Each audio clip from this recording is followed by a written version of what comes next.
Okay, so now for something completely different.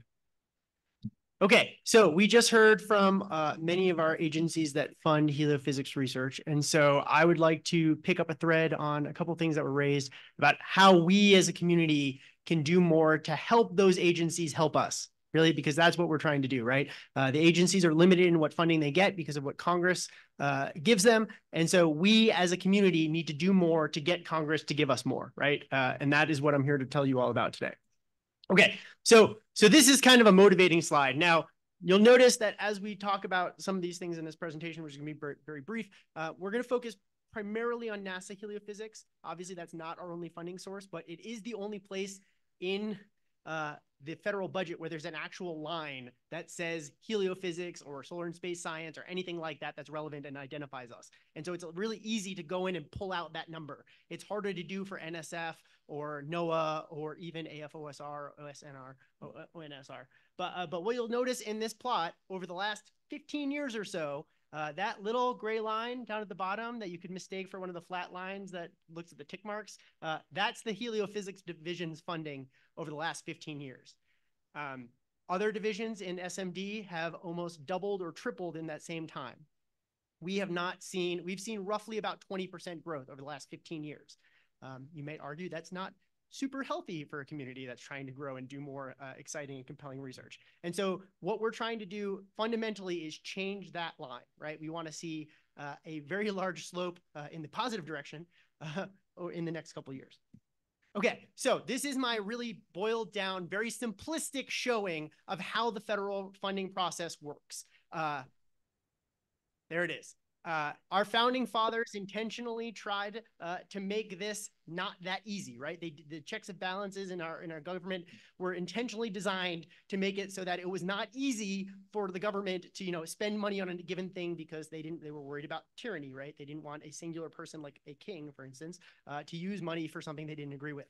And so we're stepping into this very complicated mechanism at the federal level that we're trying to influence. And it's not easy because there are all of these many moving parts.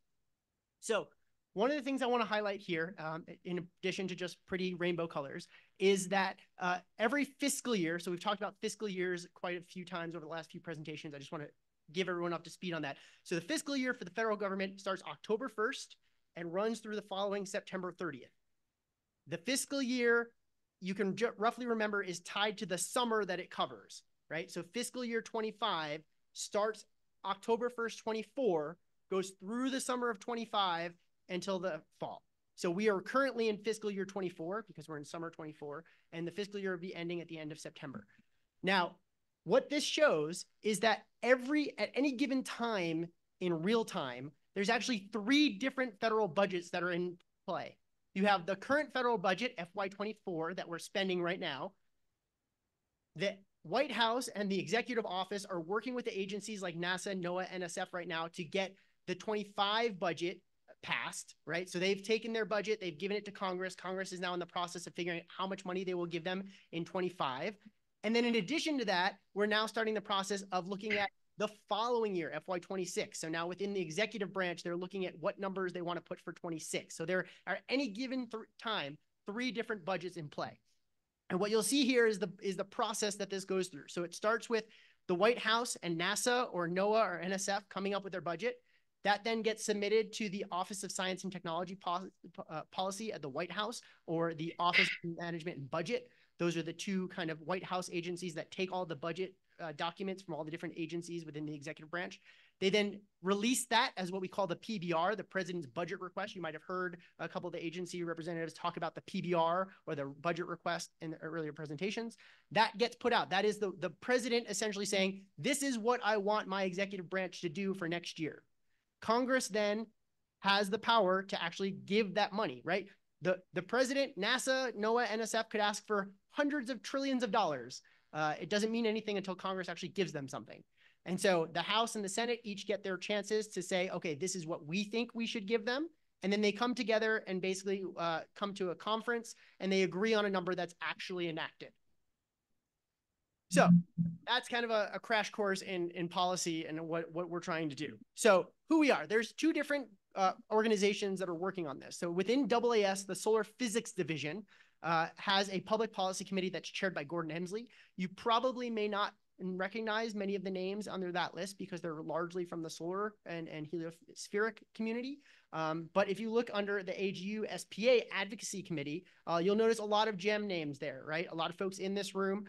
And we have a really wide, diverse group that covers everything from early postdocs all the way through very senior folks. So this is not something that you need to be highly experienced, late career to be able to do. If you're a student, if you're a postdoc, you want to get involved, please reach out. We've brought postdocs and grad students on our trips to the Hill over the last couple of years. A couple of folks in the room have been on those visits.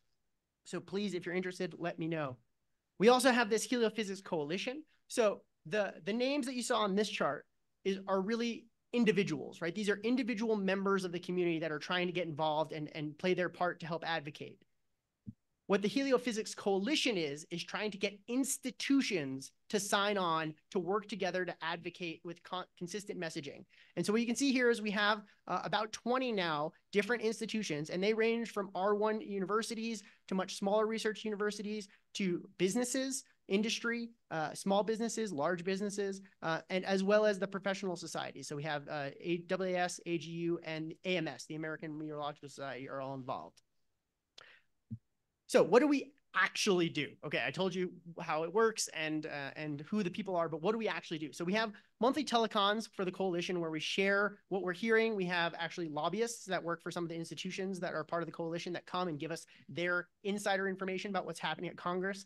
And then we coordinate our engagement efforts. So what are we looking to advocate for in a given year? What are our talking points? What are our priorities? What are the different members of the coalition doing in their representative districts or states? Are they making engagements? Are they hearing things from their end?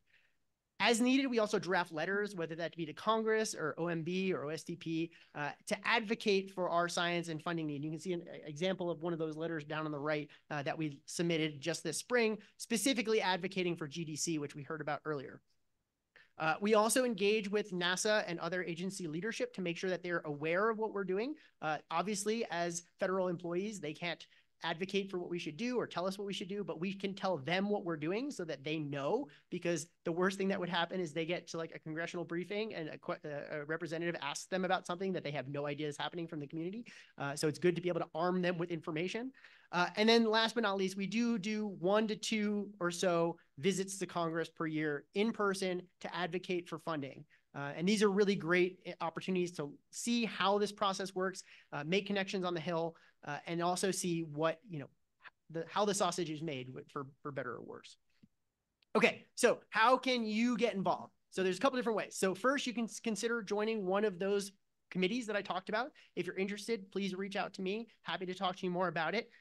Another thing that I'll advocate for is get to know your institutional government relations personnel if you don't already. Every institution has somebody whose job is to work with either the federal or the state government and basically not lobby per se, but put your institution's needs and desires in front of congressional folks. So get to know who those people are in your institution.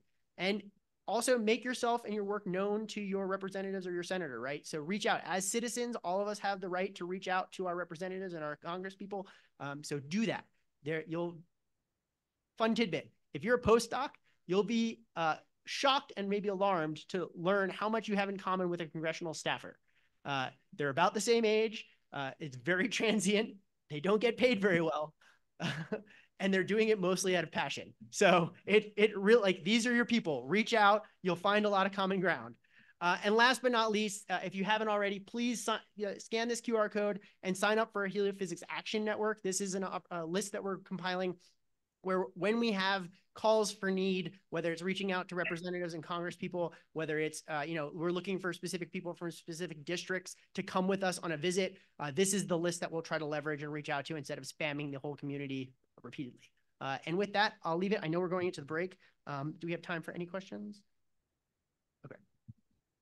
Yeah, if first of all, focus group leaders who are going to do announcements, come wait while we take a question or two for Ian.